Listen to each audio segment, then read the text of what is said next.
हमने उस 99% को जो कभी नो गो एरिया हुआ करते थे, हमने उसको गो एहेड एरिया के रूप में खुला कर दिया है। और अब हम समुद्र के भीतर भी एक्सप्लोरेशन करने की और नए नए भंडार खोजने की दिशा में हम प्रवृत्त हैं, हम प्रयास कर रहे हैं। हमने पिछले वर्ष उसी दिशा में एक महत्वपूर्ण कदम रखते हुए समुद्र मंथन की घोषणा की थी और पिछले दिनों हमने 85,000 करोड़ रुपए इस काम के लिए आवंटित करके काम को गति देने का निर्णय कर लिया है। मेरे प्यारे देशवासियों, एनर्जी सिक्योरिटी, इसका मैंने कहा कि हमें ऑल्टरनेट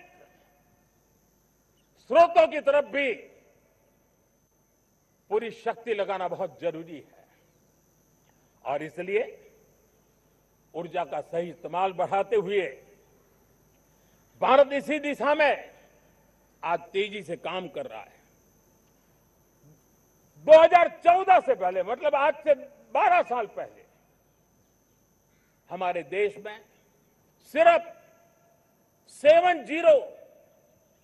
70 शहरों में पाइप से गैस की व्यवस्था थी, पाइप से गैस डिस्ट्रीब्यूशन होता था। 12 साल में इन 70 शहरों को हमने 700 शहरों तक पहुंचा दिया है। ये होती है रफ्तार, ये होता है विस्तार। 2014 के पहले मुश्किल से 20-22 लाख घरों में पाइप से गैस पहुंचता था। आज 1.25 करोड़ घरों में पाइप से गैस पहुंचाने का काम हो रहा है। 12 वर्ष पहले देश में सोलर एनर्जी की कैपेसिटी सिर्फ 2 गीगावाट थी। 2 गीगावाट, आज 160 गीगावाट हमने प्राप्त किया है लक्ष्य। मेरे प्यारे देशवासियों, मैं एक और जानकारी देता हूं। हमने इसका लाभ देश के मध्यम वर्ग को, सामान्य परिवार को मिले, इस तरफ भी उतना ही ध्यान केंद्रित किया।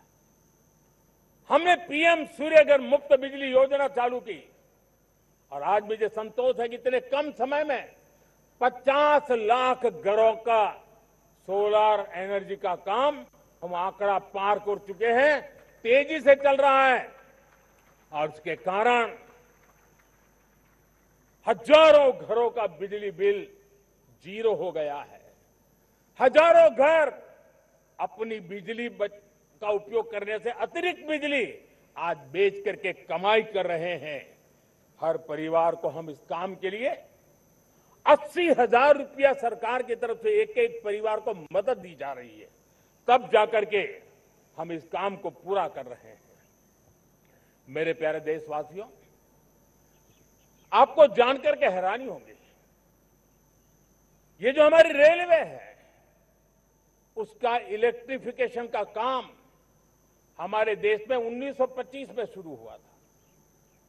1925 में इलेक्ट्रिफिकेशन का काम शुरू हुआ, लेकिन 90 साल में 1925 से लेकर के 90 साल में सिर्फ 30% रेल का इलेक्ट्रिफिकेशन हुआ था। यानी 90 साल में 30%। हमारी रफ्तार देखिए, लक्ष्य को पाने के लिए हमारी दौड़ देख लीजिए। हमने एक दशक के अंदर 100% काम पूरा कर दिया। 90 साल में 30%, 10 साल में 70%, ये होता है काम। और इसके कारण डीजल जो हमें बाहर से लाना पड़ता है उसकी बचत हुई, बिजली से हमारी ट्रेनें चली, पर्यावरण को फायदा होने लगा। मेरे प्यारे देशवासियों, हम यहां से नहीं रुके हैं।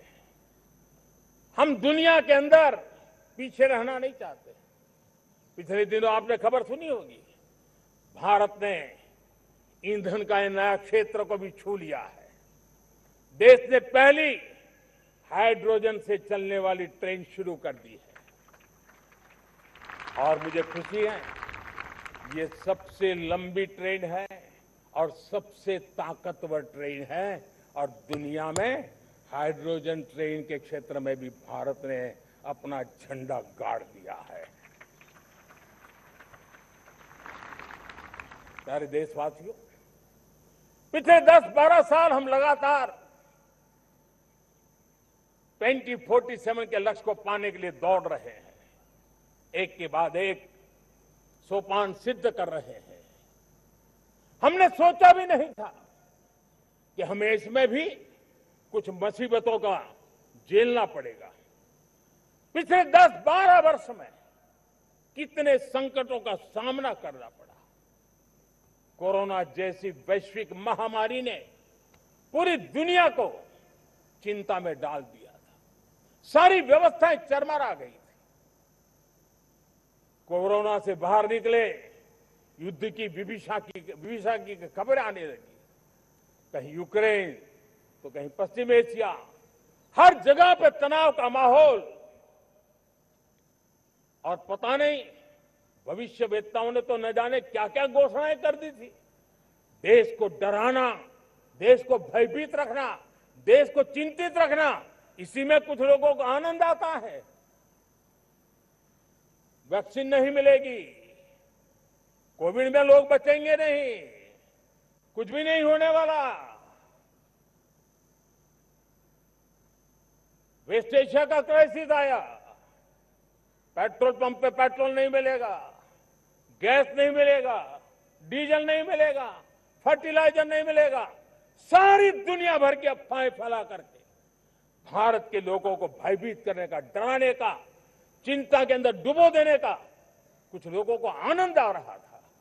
लेकिन देश ने देख लिया कि पिछले 10-12 साल की सुविचारित योजनाएं रंग ला रही है और हम इतने बड़े संकट के बावजूद भी नागरिक देवो भव के मंत्र को लेकर के जीते हुए भारत ने जो तैयारियां की थी, एक के बाद एक कदम उठाया था।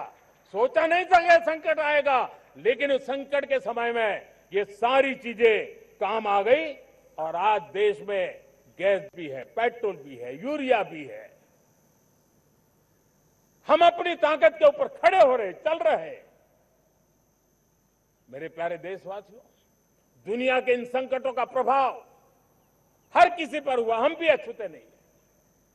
यूरिया के दाम दुनिया में 3,000 रुपया पहुंच गए एक बोरी का। आज भी हम मेरे देश के किसानों को वो बोझ सहने के लिए मजबूर नहीं कर रहे। सरकार अपने कंधों पर वो बोझ उठा रहा है और दुनिया से जो 3,000 रुपया में यूरिया का बोरा हमें मिलता है, वो हमारे किसानों को हम सिर्फ 300 रुपये में दे पाते हैं। इतना ही नहीं, डीएपी आज दुनिया में बाजार 5,000 पहुंच चुका है। लेकिन मेरे देश के किसानों को दिक्कत ना हो, इसलिए 1,350 रुपये में आज भी डीएपी देने का काम हम कर रहे हैं। मेरे प्यारे देशवासियों, एक समय था जब मैं आत्मनिर्भरता की बात कर रहा था तो कुछ लोग एयर कंडीशन चैम्बर में बैठ करके सोचने वाले लोग हमें बता रहे थे ग्लोबलाइजेशन का क्या होगा। लेकिन दुनिया देख रही है कि पिछले एक दशक में ऐसा लग रहा है कि दुनिया ने ग्लोबलाइजेशन बोलना ही बंद कर दिया है। जहां से കൂടുതൽ വാർത്തകൾക്ക് news 18 Keralam YouTube channel subscribe ചെയ്യുക.